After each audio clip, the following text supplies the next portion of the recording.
Bonjour à toutes, bonjour à tous, Valentin Franc avec vous pour ce webinaire du jeudi 27 juillet 2017. Alors, bonjour à vous François Cousin, bonjour à vous François Hoffman, j'espère que vous allez bien. Alors, au programme aujourd'hui, eh bien, nous avons un petit bilan que nous allons faire de la Fed, hein, le statu quo que vous avez sûrement dû suivre hier soir. Donc on a une Janet Yellen qui était plutôt dovish honnêtement. On a une probabilité d'une hausse des taux qui est relativement faible pour la fin de l'année. Bref, on va voir ça tout ça ensemble. Et voilà, le dollar qui continue de baisser sur un support très très important. Toutes les autres devises majeures du coup progressent. L'euro, le dollar CAD, la UD, le NZD, bref, les stratégies swing trading que nous avions sont se retournent dans le bon sens de la tendance. Alors merci pour cette confirmation, François. Ça va, c'est parfait. Alors, on va pouvoir poursuivre ce webinaire. Trader avec effet levier comporte un risque élevé et ne peut être approprié car vous pouvez subir des pertes sur votre dépôt. DailyFX décline toute responsabilité pour les erreurs, inexactitudes ou omissions et ne garantit pas l'exactitude ou le caractère complet des informations contenues dans cette documentation. Alors, un petit résumé de la science américaine et asiatique. Donc, comme vous pouvez le voir, on a eu un dollar et des obligations, un rendement des obligations à 10 ans américains qui ont décliné, moins 0,64 et moins 2%. Les actions, le marché des actions a progressé. On a toujours une super performance du Dow, plus 0,45%, donc depuis 2 séances, ce qui montre bien vraiment que les valeurs technologiques, pour ceux qui suivent un petit peu les articles qu'on publie sur DailyFX, je publie tous les jours des articles sur les indices européens et américains, et donc depuis environ 2 jours, on a un retour, donc un rebond concrètement du pétrole. On a des rendements américains qui progressent et donc on a des valeurs bancaires et le secteur énergétique qui sont tirés vers le haut et même qui superforment le secteur technologique ces dernières séances. Voilà. Donc on a cette superformance du Dow Jones qui jusqu'à aujourd'hui était pénalisé par sa sous-pondération, si je puis me permettre, aux valeurs technologiques comparé au S&P ou au Nasdaq. Donc on avait toujours une performance concrètement du S&P et du Nasdaq. Et maintenant que c'est le secteur énergétique grâce à la remontée des cours et aux obligations américaines, donc aux valeurs bancaires, eh bien c'est le Dow Jones qui profite le plus. Du côté de la science asiatique, on a le yen qui a légèrement reculé, le gold qui progresse de plus de 1%, le Nikkei, le marché des actions pareil progresse. Aujourd'hui, je suis plutôt haussier sur le marché européen. Donc ça, c'était les données enregistrées à 8h39. Euh, Par ailleurs, j'ai appris hier que en vous inscrivant à ce webinaire, vous avez accès, normalement vous avez dû recevoir un compte de démonstration IG. Donc si pour certains vous n'avez pas de compte de trading, n'hésitez pas à pratiquer les stratégies vues dans nos points de marché sur un compte de démonstration. Ça vous permettra de vous faire la main. Voilà. Donc normalement vous avez dû recevoir ces informations par email. Le calendrier économique de la journée. Concrètement, on aura les commandes de biens durables aux États-Unis à 14h30 et enfin la balance commerciale des États-Unis, donc attendue en progression, moins 0,65 milliards. Donc ça va être en fait la différence entre les exportations et les importations. Donc dès qu'on a un déficit, c'est-à-dire qu'on importe plus qu'on exporte. Et quand on a un chiffre positif, c'est-à-dire qu'on exporte plus qu'on importe. Voilà. Alors bonjour à vous Luc, le commercial nous dit François. Alors non, c'est pas commercial, c'est juste, écoutez, c'est pour pratiquer. Je pense que c'est une bonne chose de mettre en pratique ce que l'on voit dans les webinaires. Je ne dis pas le mettre en pratique sur un compte réel. Après, tout dépend de vous, hein, de vos convictions. Mais en tout cas sur un compte démo, c'est vrai que au début ça peut être difficile de passer sur un compte réel. Donc voilà, un compte démo c'est la première étape selon moi qui est essentielle avant de passer en réel, très très honnêtement. Voilà. Donc le graphique du jour, c'est plutôt des probabilités d'une hausse des taux pour 2017, fourni donc par Bloomberg. Euh, alors, petite nouveauté avec ce graphique, c'est on a moins de 50% de probabilité d'une hausse des taux avant la fin de l'année. Vous voyez, même en décembre, on a que 39,7-40% d'une probabilité d'une hausse des taux. La prochaine hausse des taux, normalement, ça serait pour au mois de mars, donc on a 57 probabilités d'une hausse des taux au mois de mars. Alors pourquoi cette probabilité d'une hausse des taux recule? Eh bien parce que tout simplement l'inflation, comme l'a souligné Janet Yellen, eh bien c'est le point faible pour un moment de l'économie américaine. Et c'est la principale constante qui intéresse le plus les banques centrales, enfin on a trois constantes, hein. On a le taux de chômage, la croissance et l'inflation. Le taux de chômage aux États-Unis est extrêmement faible, 4,4 ou 4,3% il me semble. La croissance, elle est suffisante, elle est autour des 2%. L'inflation est passée de 1,9 à 1,7. Donc et donc elle diminue cette inflation. Et bon, on reste quand même l'inflation reste quand même dans la fourchette de la Fed, c'est-à-dire entre les 1 et 3%. On a une fourchette de 2%, hein, plus ou moins 1%, pardon. Et donc ça reste quand même dans la fourchette. Moi personnellement, mon opinion, je tape toujours sur une hausse des taux au mois de décembre. Je table toujours sur trois hausses des taux. J'estime que la Fed va surprendre. Elle avait l'habitude de le faire il y a un an et 1 et 2 ans. Elle avait surpris le marché en, en, en remontant ses taux et en commençant à resserrer sa politique monétaire. Donc voilà, c'est vrai que les dernières hausses des taux qu'on a eues, eh bien, ils étaient très spéculés par le marché. Mais si on remonte 2 ans en arrière, concrètement, eh bien, c'était assez soudain quand même, et on avait vraiment une nouveauté, une surprise de la part de la Fed. Donc, je pense que ce type de scénario peut de nouveau avoir lieu en décembre. Après, honnêtement, tout dépendra des chiffres de l'inflation qu'on aura en octobre et qui seront donc publiés en novembre. Voilà. Si l'inflation en octobre, elle est à 1,2, bien évidemment, je ne tablerai sur aucune hausse des taux d'ici la fin de l'année. Maintenant, si en octobre on se maintient, si l'inflation pardon américaine se maintient à 1,7%, bien écoutez, pourquoi pas.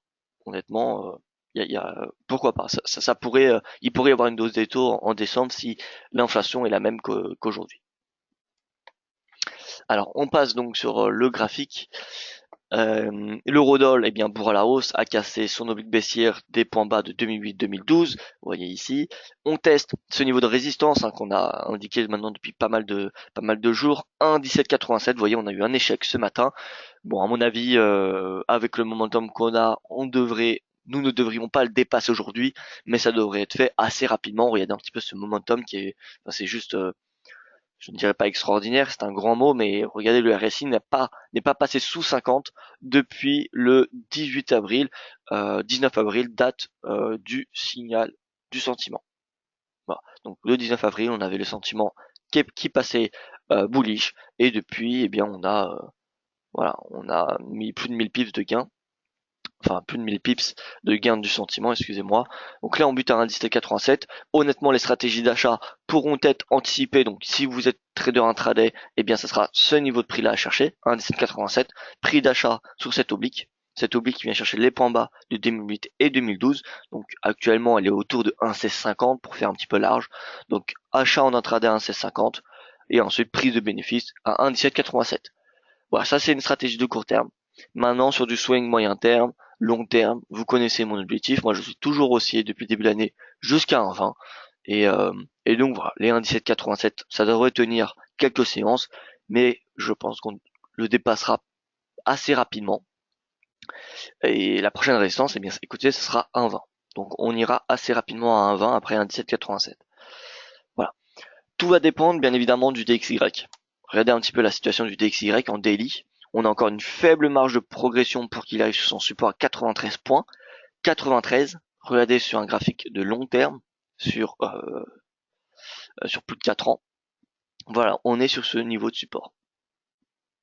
Donc là, honnêtement, on va plutôt dessiner une zone, je pense, c'est plus adapté.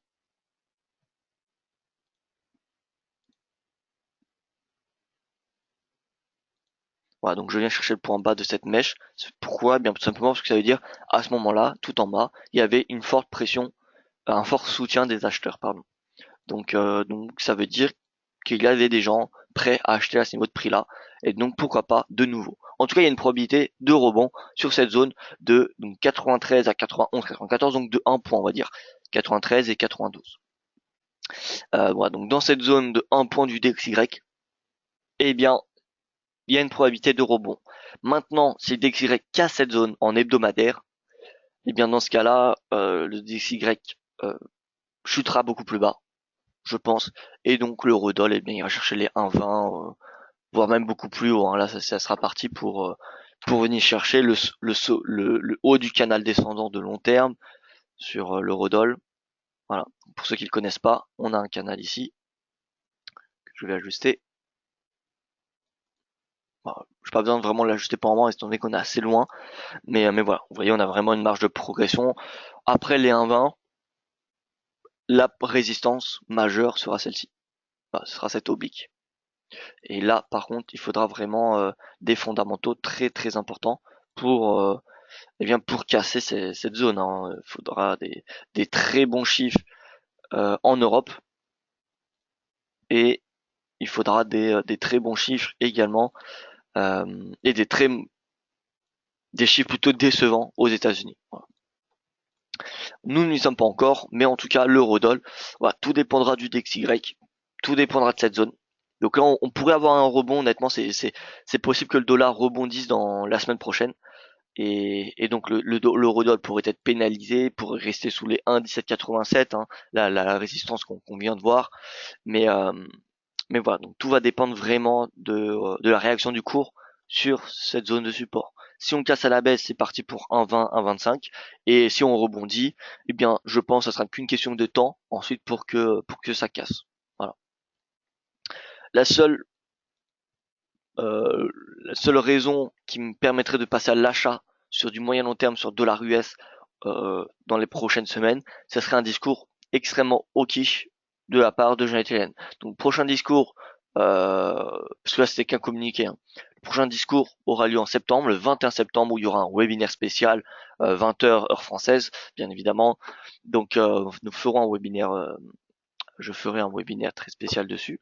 Mais voilà, le 21 septembre, si on a une jet Yellen vraiment au quiche avec une inflation bonne et qui dit on réduit le bilan à partir d'aujourd'hui, enfin prochainement avec un montant par mois, etc., etc., vraiment un plan précis. Alors là, le DXY sera probablement acheté et avec une probabilité d'une hausse des taux, voilà, avant la fin de l'année, parce que là apparemment c'est reporté à mars 2018, alors que au début d'année, encore une fois, on avait 3-4 hausses des taux attendues cette année. Maintenant, concrètement, on en a eu deux et les investisseurs ne tablent sur aucune hausse des taux d'ici la fin de l'année. Donc on est passé de 4 à 2 hausses des taux en l'espace de 6-7 mois. Donc forcément, ça déçoit le marché et c'est ce qui explique cette baisse de la tendance. Et si on a ce même environnement qui perdure, hein, aux États-Unis, c'est le marché toujours assez déçu, chose qui devrait l'être. Pour moi, honnêtement, on a des banques centrales beaucoup plus entre guillemets prometteuses dans le sens que c'est le tout début d'une cycle de hausse des taux, donc les investisseurs peuvent se positionner à des prix beaucoup plus faibles que le dollar US qui honnêtement est quand même relativement cher malgré sa dépréciation. Ça reste une devise qui est plutôt forte. Euh, donc euh, donc voilà, DXY pour moi ça devrait continuer à être baissier. Même si on a un rebond à court terme, d'accord, ça peut durer quelques séances, quelques semaines à la rigueur, mais voilà, honnêtement, avant le 21 septembre, je ne vois pas pourquoi le dollar rebondirait durablement et ça repartirait en haut. Il n'y a aucune raison. Il faudrait vraiment un discours de Janet Yellen ou quelque chose de fort pour pour faire rebondir le dollar US. Et avant le 21 septembre, je ne vois pas qui ou quoi pourrait le faire rebondir. Donc voilà, l'eurodoll en conclusion, moi je suis plutôt neutre sur du court terme. Neutre sur du court terme. Ah, par contre, à moyen long terme, ben, je reste concrètement haussier. En swing, stratégie swing trading, bon bien l'idéal, ce serait un retour sur la moyenne mobile à 50 jours. Bon maintenant elle est assez loin, mais bon, voilà. Déjà un retour sur un 15, honnêtement. Retour sur un 15, moi je serais assez satisfait et je me poserai la question si je passerai de nouveau à l'achat ou non. Voilà. RSI également un retour sur 50, ça serait une opportunité pour passer à l'achat. Regardez ici, retour à 50, on l'avait attendu ce moment-là. Retour à 50 ici, et on avait eu des rebonds. Donc, si on a un troisième rebond à 50, je pense que ça vaudra le coup, encore une fois, de payer. Euh, donc, euh, donc voilà pour ce qui est de l'eurodoll. Personnellement, je suis en stand-by sur du court terme. Le GBP USD progresse, hein, mécaniquement, c'est tout à fait normal, hein. On a un dollar qui se déprécie, donc forcément, il y a toutes les devises majeures qui sont soutenues. GBP part à la hausse, 1,3137. Euh, voilà, on reste néanmoins dans ce triangle, j'ai envie de dire. Euh, je ne sais pas s'il est vraiment valide parce qu'on n'a que deux points de contact. On est en train de former le troisième. Si on a un échec de ce test, alors oui, on pourra considérer cette oblique haussière comme valide. parce qu'une oblique elle est valide à partir de 3 points de contact. Parce que 2, concrètement, on peut en tracer une infinité, à part si ces 2 points ont une symbolique. C'est-à-dire, par exemple, sur l'Eurodoll, on avait tracé les points bas de 2008 et 2012. C'est quand même symbolique, les points bas de 2008 et les points bas de 2012. C'est pas le point du 1er août 96 avec du 28 septembre 98, vous voyez. C'est les plus bas annuels, plus bas mensuels, hebdomadaires, après tout dépend de l'horizon de temps. Mais voilà, ces niveaux symboliques sont surveillés par les institutionnels et sont donc les niveaux de prise de bénéfice, en tout cas de réaction des professionnels. Voilà, donc GBPUSD il continue, il engage son rebond. Alors c'est pas vraiment dû à un rebond de la livre si je puis me permettre.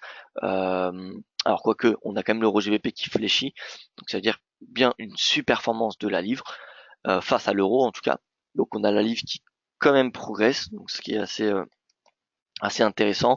On regarde le BXY qui est le Pound Index et regardez un petit peu le Pound Index, et bien il est quand même sur des niveaux il revient sur ses niveaux de l'été dernier. Donc là, on est dans une zone entre guillemets de consolidation, de neutralité à 131 points. Donc là, on a le Pound Index qui est comme le DXY mais version livre sterling. Et donc voilà, selon moi, la livre, grâce au dollar, bien évidemment, elle peut revenir à 1,33. En plus de cela, si on a une inflation au Royaume-Uni qui est publiée le mois prochain en hausse, parce que la semaine dernière, on a une inflation aux UK qui a été publiée à 2,6 contre 2,9%, donc on a une légère, comment dire, déception oui, légère déception, parce que le marché tablait sur une hausse des taux de la BOE pour justement contrer cette inflation qui est un fléau au Royaume-Uni, enfin si je peux appeler ça un fléau, mais donc on a une baisse de l'inflation et donc naturellement les investisseurs ont perdu un petit peu confiance dans le scénario d'une hausse des taux de la Banque d'Angleterre. Voilà. Mais peut-être que l'inflation, la spéculation reviendra si on a une inflation le mois prochain qui est publiée au-dessus de 2,6%. Parce que dans ce cas-là, les 2,6% qui ont été publiés la semaine dernière seront interprétés comme un faux signal. Euh, et voilà, c'était juste une baisse de l'inflation temporaire, mais qui ne remet pas en cause euh, ce fléau, tout simplement. Et bon, ça dépendra du cours du pétrole, mais honnêtement, quand on voit un cours du pétrole qui rebondit de plus de 5% depuis le début du mois, regardez, depuis le début du mois, alors voilà. Donc depuis le début du mois, le cours rebondit, le pétrole rebondit de 3%. Donc ça devrait, eh bien, si jusqu'à la fin du mois, donc on a encore 4-5 jours, si le pétrole continue d'augmenter, ou reste en tout cas dans le positif par rapport au début du mois, et bien évidemment ça aura un impact sur l'inflation du Royaume-Uni. Le mois dernier, on a eu une baisse du pétrole de 3% et on a eu une inflation en baisse de 0,3%. Alors je ne dis pas que 3% de baisse du pétrole a un impact de 0,3% sur l'inflation, pas du tout, mais en tout cas, on a quelque chose, on a une constante qui influence grandement l'inflation, c'est le pétrole. Voilà, donc je ne sais pas trop de corrélation ou de d'équation entre la progression du pétrole et l'inflation, mais en tout cas, ce qui est prouvé, c'est que une hausse du cours du brut tend à soutenir l'inflation. Voilà, donc si on a une hausse du pétrole ce mois-ci, pour le moment c'est le cas, eh bien, on a de fortes chances que l'inflation du Royaume-Uni et même mondiale, hein, que ce soit en Europe, n'importe où, eh bien, soit revue à la hausse le mois prochain. Voilà. Donc voilà pour cette petite parenthèse. Donc on a fait la livre, on a fait l'euro, on passe sur l'USD yen. L'USD yen, donc voilà, qui est sur support, on l'a vu, le yen hein, qui se replie en intraday, le dollar US également, donc on est à 111, 226. Vous voyez que ça fait 3 jours, 3 séances qu'on teste les 110-75. Par moment, ils ne sont pas encore cassés. Je pense que à terme, pour du swing trading, on reviendra tester les 110, cette oblique haussière ascendante, et dans ce cas-là, on pourra se poser la question si oui ou non on passe à l'achat. Enfin, passe à l'achat, pardon. On ne passera pas à l'achat parce que l'USDN c'est une paire avec deux devises qui sont les plus faibles du forex depuis le début de l'année. en tout cas des devises majeures, hein. Mais ça nous permettra de nous orienter sur nos stratégies vendeuses. Donc, quand on achètera par exemple l'AUD, eh bien on le vendra face à la devise, face à la direction du dollar. Donc, si l'USD yen progresse, c'est-à-dire on aura une super performance du dollar face au yen, et donc on vendra plutôt l'AUD versus le yen. Maintenant, si l'USD yen casse cette oblique, on aura donc une poursuite de la sous-performance du dollar face au yen, et donc on achètera plutôt l'AUD USD que l'AUD yen. Voilà, donc vraiment l'USD yen, ça nous permet de savoir quelle devise on va shorter face aux devises fortes. Donc les devises fortes, nous les connaissons, on a l'euro, on a plutôt la livre, mais bon, moi je trouve celle-ci un petit peu trop spéculative à mon goût. Mais bon, on a l'euro, on a la livre, on a le dollar australien, qu'on peut voir ici. Dollar australien qui casse les 0,80 et qui devrait maintenant progresser jusqu'à 0,84. Maintenant, attention, hein, rappelez-vous que le dollar arrive sur un niveau de support important et donc il y a de fortes probabilités, je ne dis pas qu'il y a 100% de probabilité, hein, mais il y a des probabilités quand même assez élevées que le DXY rebondisse et donc que les paires majeures soient à court terme pénalisées dans leur tendance de moyen terme. Voilà. Soyez prudents vraiment, n'ayez pas des convictions de court terme vraiment très baissières pour le dollar US. En tout cas, ça serait, c'est mon opinion, c'est mon opinion vraiment, mon avis qui est purement, bien écoutez, personnel, hein. Ce n'est pas comme vous le savez, un conseil, hein, mais voilà. Moi personnellement, je vois un DXY qui est sur un niveau de support vraiment majeur, hein. C'est vraiment on est vraiment sur un niveau de, pardon, on est vraiment sur un niveau de prix, regardez, très important. C'est un niveau de prix qui a été testé une fois, deux fois, trois fois, quatre fois. On fait le cinquième test. Voilà, moi j'ai envie de dire, on attend un petit peu. Si on casse à la baisse en hebdomadaire cette zone, si on casse les 92 points à la baisse, alors oui, on continuera à shorter le dollar.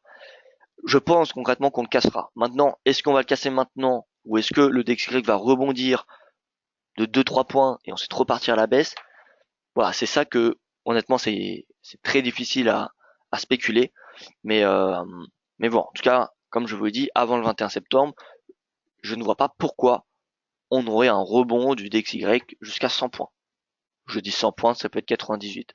Mais en tout cas, techniquement, on arrive sur un niveau de prix intéressant où les acheteurs pourraient revenir massivement et faire rebondir le cours de quelques points, hein. Je ne dis pas qu'il va rebondir de 5 points, mais je dis simplement qu'il peut rebondir de 1 ou 2 points et ensuite repartir à la baisse. Donc soyons prudents, soyons patients, attendons une confirmation de la tendance du DXY.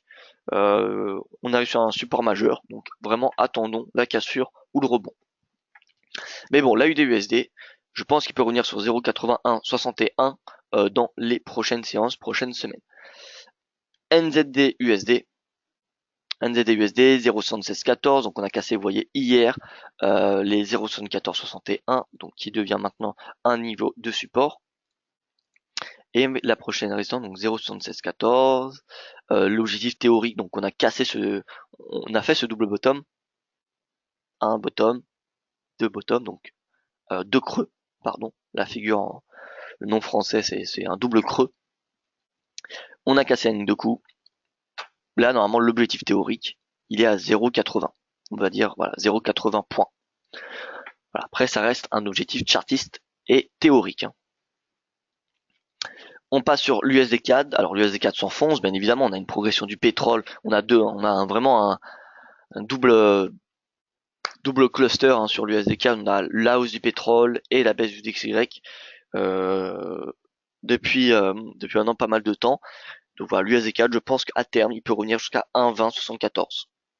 Voilà. Maintenant, encore une fois, soyons patients, attendons le DXY. Les indices boursiers européens. Alors le CAC qui ouvre à la hausse 0,033. On arrive sur une zone de résistance. Alors Huawei, ensuite je passe sur l'euro yen. Bonjour à vous Jean-Yves, François, le FTSE, d'accord. Alors FTSE, l'euro yen. Donc je fais les indices et ensuite je repasse sur l'euro yen. Comme ça on garde vraiment une petite structure dans ce webinaire. Donc le CAC qui continue, qui marque une troisième séance de hausse. Regardez un petit peu depuis l'ouverture, il rebondit sur sa moyenne mobile à 20 jours, il casse les 5002. Ouais, concrètement, là il va venir tester son canal descendant. Et à ce moment-là, honnêtement, les stratégies haussières du CAC, moi je reprendrai les bénéfices sur ce canal. Voilà, donc honnêtement, je n'anticipe pas de dépassement de celui-ci. Je ne vois pas pourquoi, tout simplement. Malgré le rebond du pétrole, c'est très bien qu'on a un rebond du pétrole, ça soutient toutes les bourses.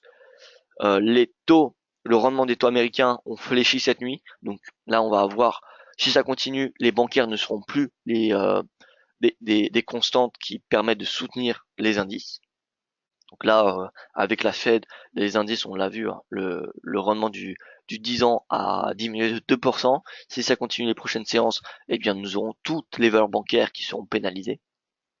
Maintenant, si on a une poursuite des cours du pétrole, on aura le pétrole et les valeurs technologiques qui permettront de progresser avec l'industrie, bien évidemment. Donc pourquoi pas, si tant que le pétrole est à la hausse, honnêtement, les bourses seront haussières. Maintenant, le cas qu'on arrive sur un niveau de résistance, 5230, pour moi, ça serait c'est la prise de bénéfice en intraday. On peut peut-être venir tester en intraday la moyenne mobile à 50 jours, mais voilà, une cassure au-dessus de ce niveau de prix, au-dessus de l'oblique du canal, ça me semble peu probable. Voilà. Donc personnellement, en intraday, je vise cette oblique baissière, mais pas au-dessus. Le DAX, alors le DAX, on est toujours voilà, en moyen terme, on est toujours dans cette deuxième vague d'Elliott. Donc on a le point 1, point 2. Alors je ne sais pas où sont passés mes points. On les avait tracés hier. Voilà, ils sont là. Voilà, donc on a cette premier point, deuxième point, 3 et potentiellement le quatrième point qui sera fait là. En tout cas, on a déjà le troisième point qu'il faut attendre avant de spéculer sur le quatrième. Donc le troisième, je pense qu'il peut avoir lieu à 12 000. C'est pour ça que je reste plutôt baissier sur les indices européens, sur du swing trading moyen terme. Après, honnêtement, je n'anticipe pas un crash des indices européens, hein, loin de là. Je suis à long terme haussier, et ce depuis le début de l'année. Mais voilà, je pense que sur du moyen terme, sur l'horizon de plusieurs séances, quelques semaines, pendant l'été, je pense que le DAX peut revenir à 12 000, que le CAC peut revenir à 5 000 points, et l'Eurostoxx à 3004, 3003. Voilà, donc le DAX, il progresse en intraday. Il peut venir tester les 12 313. Néanmoins, vous avez vu qu'hier, on a eu un échec de la cassure, la clôture journalière. On a cédé sous les 12 313. Donc voilà, manque de conviction du DAX, qui n'est pas soutenu par les valeurs bancaires et qui est moins soutenu par les valeurs pétrolières que l'indice parisien, qui lui a une plus forte pondération aux valeurs bancaires et énergétiques. Donc hier, on avait une super performance du CAC. Voilà, donc le DAX, il progresse. 12 313, ça me semble une zone à shorter sur du court terme, shorter pour viser potentiellement les 12 000. Et cette oblique haussière qui vient chercher les points bas depuis l'été 2016. Voilà. Donc court terme plutôt aussi sur le DAX, sur les indices européens de façon générale. Mais par contre sur du moyen terme, je garde mon biais baissier. Voilà. Donc voilà, les indices européens concrètement ils seront haussiers tant que le pétrole sera monté à la hausse. C'est pas plus compliqué que cela. On passe sur le FTSE. Alors le FTSE, voilà, soutenu par cette oblique haussière qui vient chercher les points bas depuis la fin de l'année 2016. Donc on a eu 1, 2, 3, 4 tests. 1, 2, 3 ici, 4 en ce début de semaine. Momentum haussier sur du court terme. Pour moi, on va venir chez 7005. Au-delà, je ne pense pas. Il n'y a pas de raison. Pas de raison qu'on vienne dépasser 7500 points. Voilà, donc affaire à suivre pour le FTSE. Mais pour moi, le premier objectif déjà, c'est 7005. Si on va au-dessus, pourquoi pas. On ira chercher les précédents plus hauts qui se situent, les plus hauts historiques à 7598, donc 7600 points en fait, pour être ouais, c'est 7600. Hein. C'est le sub psychologique. Donc si on a une cassure hebdomadaire au-dessus de 7500 points, ça sera un signal haussier pour les 7600. Vous voyez que le RSI journalier, il est à 50. Il est à 50 depuis maintenant une semaine. Donc on n'a pas vraiment de momentum qui est indiqué par le RSI. On n'a pas de divergence. En boucle, qu'est-ce que ça donne? Alors, 50, on est là. Vous voyez que le RSI à rebondir sur 50. Donc les acheteurs sont redevenus présents lorsque le RSI était sur sa zone de neutralité. Donc à la rigueur, si le RSI revient à 50, eh bien ça pourrait être un signal d'achat. Mais maintenant, regardez en hebdomadaire, le RSI est à plat. Voilà, il n'a pas évolué depuis la semaine dernière. Donc oui, on a une progression du FTSE, mais il n'y a pas de momentum. Donc sans momentum, on ne peut pas envisager des nouveaux plus hauts, on ne peut pas envisager une vraie tendance haussière. Voilà. On passe rapidement sur Wall Street, S&P. Voilà, S&P hier a marqué encore une fois des nouveaux records, 2477 points. Nasdaq, c'est pareil, c'est haussier depuis 3 semaines, vous voyez. On est à combien de séances?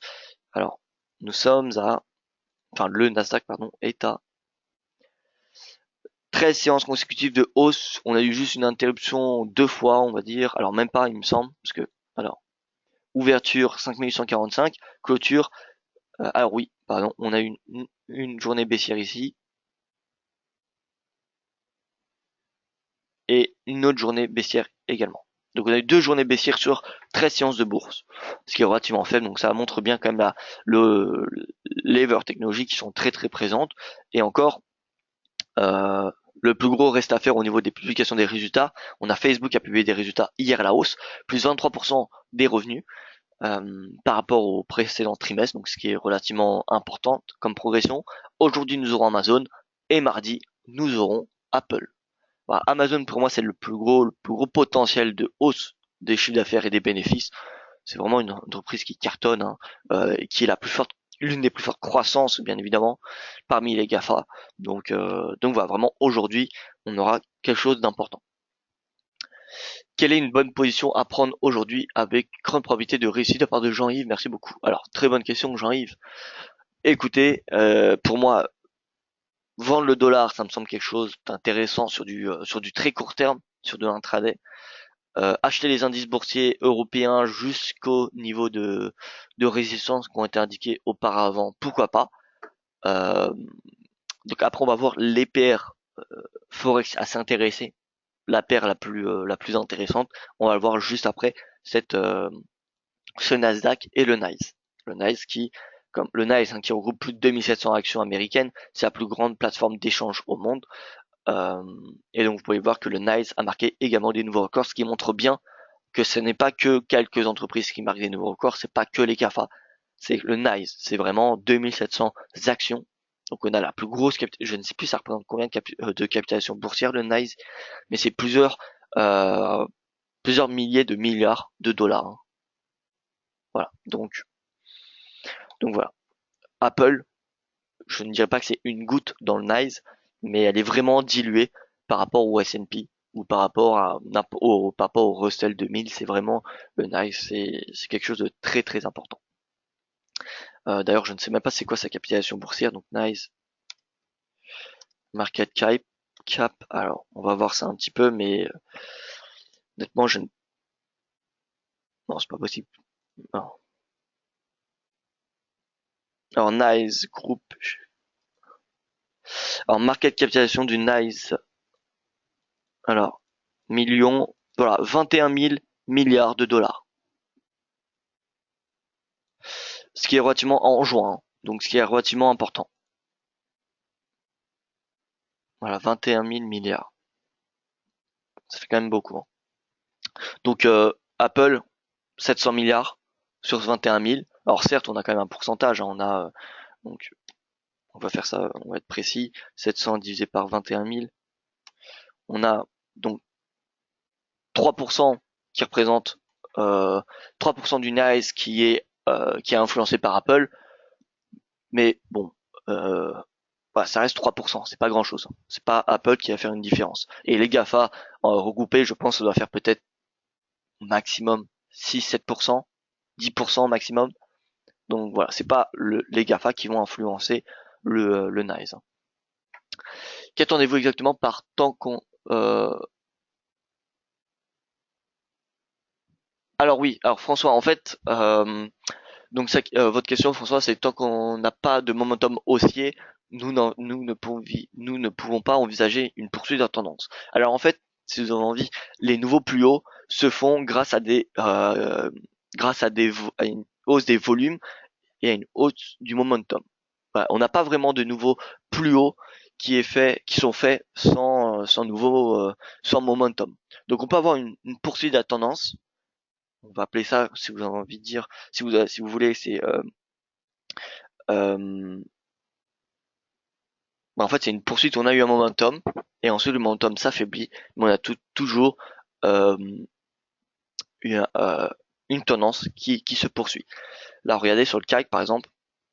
Le CAC, le momentum, il est plutôt haussier sur les très courts termes. Néanmoins, il reste sous 50, donc on a une majorité de vendeurs. Et c'est pour ça que le CAC, il est enfermé un petit peu dans ce canal. Maintenant, si le RSI casse 50, on regarde un peu l'hebdomadaire. Voilà, regardez le RSI hebdomadaire du CAC, il est sur 50. Il est en train de rebondir, donc peut-être que là, on a un bon point d'achat. Peut-être, on ne sait pas. On ne peut jamais être sûr euh, lors du signal. Hein, on n'a jamais 100% de probabilité. Mais voilà, le RSI hebdomadaire est sur 50. Sur le CAC, en hebdomadaire, on regarde si on a une convergence, ça pourrait être un signal d'achat. Voilà, le RSI, il faut savoir que c'est un indicateur de momentum. Ça représente le momentum, les acheteurs, les vendeurs. Donc voilà, c'est pas la même chose que le prix. C'est une indication supplémentaire. Le DAX, il est également sur 50. L'Eurostoxx, il devrait également l'être, théoriquement. Voilà, l'Eurostoxx sur 50. Donc là également, on peut voir quand même que on a les indices européens qui sont sur un momentum qui pourrait rebondir. Donc un momentum qui rebondit, c'est comment dire, une tendance qui se durcit. Voilà. Une tendance qui a une direction vraiment directionnelle. Voilà. Dès qu'on a un momentum, on a une direction. Et on a souvent une cassure. C'est lorsqu'on a un momentum qu'on a une cassure. Euh, Regardez, là le momentum il est haussier. Vous voyez le RSI, il est haussier. On a l'Eurostoxx qui progresse. On a un momentum baissier. On a l'Eurostoxx qui diminue. Euh, voilà, concrètement c'est un petit peu ça le RSI, c'est vraiment, ça représente le momentum et c'est pour ça qu'on regarde les divergences haussières, hein. Parce que les divergences, pourquoi on suit le signal du RSI lors des divergences? Eh bien, tout simplement parce que là, on a le momentum. On a la direction du momentum. Alors que là, on a juste l'action du prix.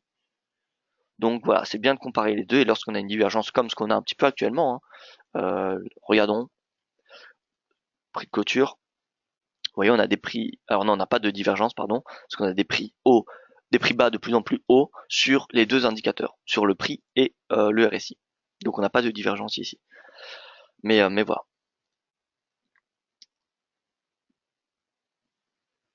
Je reviens en question. Alors, j'en ai plusieurs. Donc, excusez-moi, je reviens à l'euro-yen, étant donné qu'on me l'a posé au début du webinaire. Donc, l'euro-yen, honnêtement, moi, je suis plutôt haussier sur du moyen terme. Maintenant, honnêtement, payer l'euro à 130 comme payer l'euro-dollar au niveau de prix actuel, pour moi, la monnaie unique, voilà, l'euro se payer face à l'euro-dollar ou l'euro-yen à ces niveaux de prix actuels, ça me semble assez élevé. Donc pourquoi pas attendre un petit retracement de ces paires, en tout cas espérer un retracement.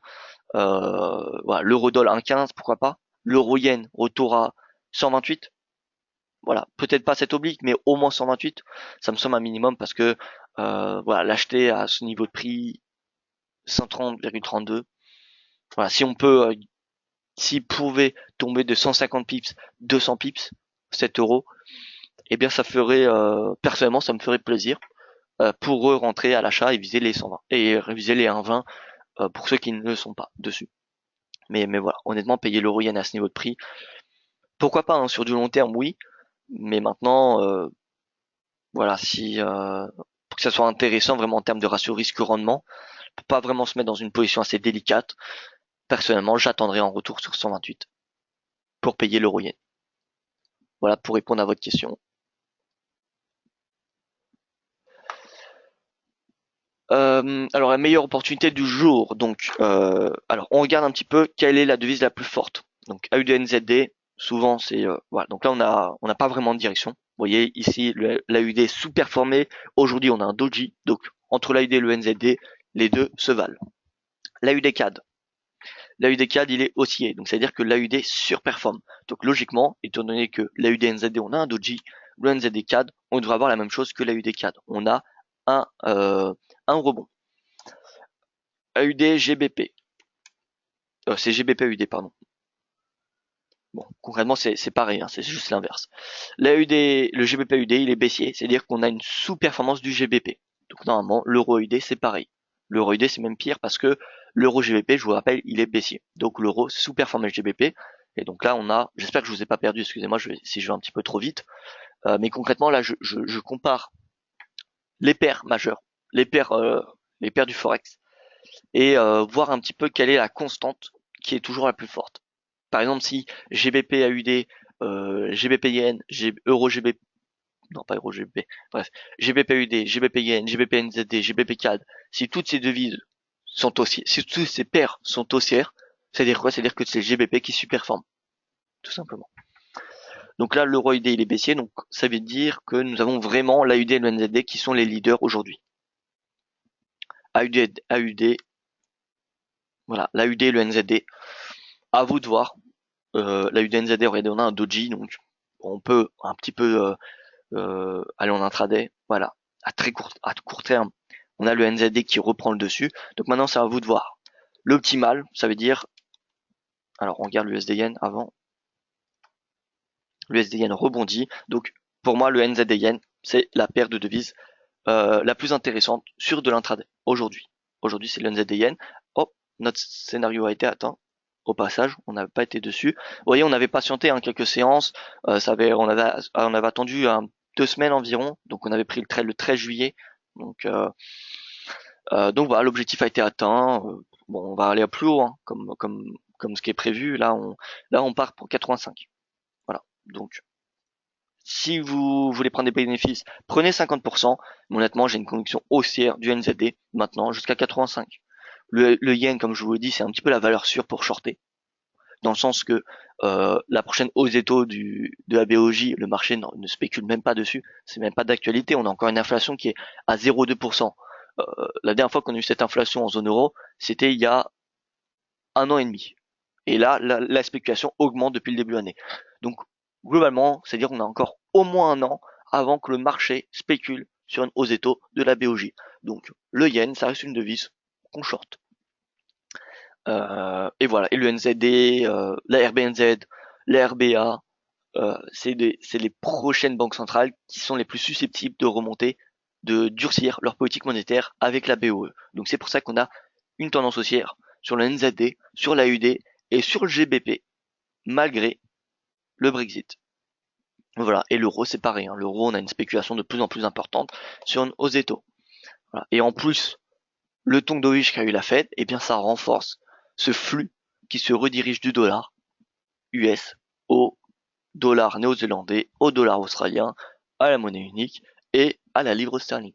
Voilà, donc pour moi la meilleure stratégie, François, il me semble que c'était vous qui m'aviez posé cette question, eh bien c'est le NZD Yen. Voilà, NZD Yen en intraday, en swing trading, ça reste une excellente opportunité. Voilà, donc celle-là a été atteint, cet objectif-là, donc on va reporter. On est d'accord, l'objectif a été atteint, l'objectif du 13 juillet. Maintenant, on peut le mettre, tac, hop, voilà. Donc là, le prix d'entrée, c'est le prix actuel, et on vient viser 85, voilà, 85 points en fait, hein, 85,082, c'est 85. C'est le seuil psychologique.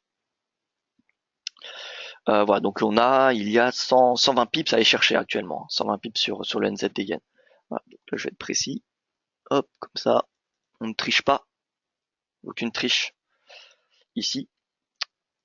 Voilà, donc le NZD Yen, c'est bullish sur l'intraday et du moyen terme. Alors, les questions.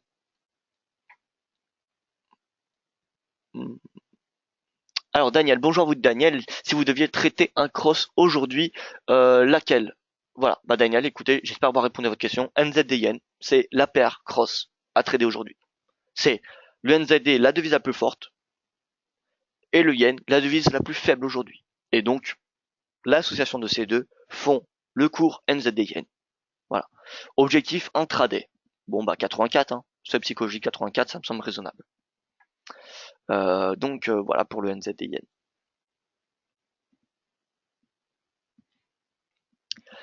On termine par les matières premières. N'hésitez pas à poser vos questions en attendant que je fasse les matières premières, ça arrivera et je pourrai y répondre juste après. Le gold donc progresse, plus 0,11, plus 0,10%, plus 0,10. Donc vous pouvez voir que voilà, on a eu le RSI avant-hier ou hier, il me semble, on a eu une petite sueur froide, j'ai envie de dire, parce que le RSI retournait sur 50, mais vous pouvez voir que le signal pour moment du RSI ne s'est pas trompé. La cassure 50, la stratégie d'achat lors de la cassure 50, eh bien, elle reste plutôt bonne. L'objectif 1250 a été atteint. Le second objectif 1268, je pense, ce n'est qu'une question d'heure. Je ne dis pas que ça va être atteint en intraday, mais d'ici la fin de semaine, demain, pourquoi pas. Demain, bon, même si c'est pas fait demain, ça sera fait la semaine prochaine, je pense. En tout cas, le RSI, regardez le momentum. Le momentum est toujours haussier. Il a cassé 50. Les acheteurs, voilà, ont cassé cette pression vendeuse. On n'a aucune divergence baissière. En weekly, qu'est-ce qu'on a? Nous avons, voilà, pareil, en weekly, une cassure de 50. Bon, écoutez, je ne vois pas ce qu'on peut espérer de plus pour le moment. Voilà, pour moi, le gold fait son progresse doucement, mais peut-être sûrement. En tout cas, c'est ce que je l'espère. 1268 et après, eh bien, écoutez, tant qu'il n'y a pas de divergence sur le gold, donc si on n'a pas de divergence à 1268, divergence baissière bien évidemment, eh bien, nous poursuivrons l'achat jusqu'à, pourquoi pas 1292. Voilà, ça serait vraiment très très intéressant. 1292, surtout que, moi aussi je suis à l'achat sur le gold, pour être honnête avec vous. Voilà, donc j'espère que on ira chercher ces 1300 $ d'ici quelques semaines. Merci beaucoup, je vais analyser ça de la part de Daniel. Écoutez, avec plaisir, c'était avec un grand plaisir de partager mon opinion. Le pétrole, donc voilà, hier on a eu la cassure de 50 avec un faible momentum, hein. Regardez le RSI, on a eu la cassure du prix, mais regardez le RSI, il est à plat, ça fait 3 séances, donc là, RSI actuel 62, RSI d'hier 62, RSI d'avant-hier 61, 78. On a une faible progression du momentum, donc personnellement j'attendrai, vous voyez en hebdomadaire par contre on a vraiment quelque chose. On regarde où se situe, mince, on regarde où se situe 50. Vraiment le RSI, pour ceux qui ne savent pas le trader, moi je vais faire l'un de mes premiers webinaires éducatifs qui débuteront à la rentrée, seront par rapport au RSI parce que voilà, cette dernière année, pour ceux qui me suivent, depuis maintenant pas mal de mois, il y en a quand même pas parmi vous, hein, dans cette salle de trading qui me suivent, je sais depuis plusieurs mois, eh bien savent que je n'utilisais pas le RSI de la même façon il y a un an. Donc je me suis quand même vraiment, je dirais, spécialisé sur cet indicateur. À part les moyens mobiles du RSI, je n'en utilise pas beaucoup d'autres, à part pour gérer des stops, etc. Donc ça aussi, ce sera un sujet de webinaire éducatif. Mais voilà, je pense que ça sera intéressant parce que j'ai quand même pas mal de questions à propos de monétisation sur le RSI. Donc à la rentrée, il y aura un webinaire spécial RSI, comment je trade avec le RSI, parce qu'il y a vraiment, c'est vraiment un indicateur très très complet selon moi. Bref, on retourne sur le pétrole en hebdomadaire. On est en train de tester 50. Donc là, c'est vraiment intéressant. L'idéal, ça serait qu'on a une poursuite du momentum haussier jusqu'à la fin de semaine et vraiment que le RSI casse avec un momentum important les 50. J'aimerais une cassure au-dessus de 52. Ça serait vraiment l'idéal, hein. On a une cassure, donc la semaine dernière le RSI était à 44. Imaginez que cette semaine, le RSI clôture à 52, 53. Ça serait juste magnifique. Et alors là, le pétrole, il partirait à 50 $ la semaine prochaine. Donc là, quand même, le RSI, il est sur une zone, comment dire, de neutralité. C'est-à-dire qu'il a des chances pour qu'il soit rejeté. On est en plus en haut du canal. Donc attendons avant de nous précipiter à l'achat. C'est pas parce qu'on a sur le prix une cassure du canal qu'il faut passer à l'achat directement. Regardez le momentum journalier, il est neutre. Le momentum weekly, il est sur une zone décisive où on a autant, j'ai envie de dire, de probabilité de repli que de rebond. Et en plus là, sur le graphique weekly, eh bien le canal n'a toujours pas été vendu. Et là, si on l'ajuste, regardez, si on a cherché les plus hauts en weekly, voyez que nous sommes toujours en dessous. Donc voilà, prudence. J'ai envie de dire, pas d'euphorie sur le gold. Attendons encore quelques séances. Je pense que ça en vaudra un peu plus la peine plutôt que de se précipiter.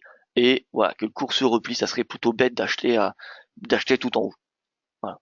Donc attendons lundi, on aura un signal beaucoup plus voilà, intéressant et exploitable. Parce que pour le moment, les signaux ne sont pas exploitables sur le pétrole. En tout cas, je pense que c'est un petit peu trop tôt. Alors, je vois qu'il n'y a plus de questions. Écoutez, merci à vous pour votre attention. Excellente journée à vous. N'hésitez pas, n'oubliez pas de jeter un coup d'œil au site DailyFX. On propose des stratégies tous les jours en intraday dessus. Donc voilà. Et sinon, eh bien écoutez, rendez-vous demain à la même heure dans cette même salle de trading pour cette dernière séance. Excellente journée à vous tous et à demain.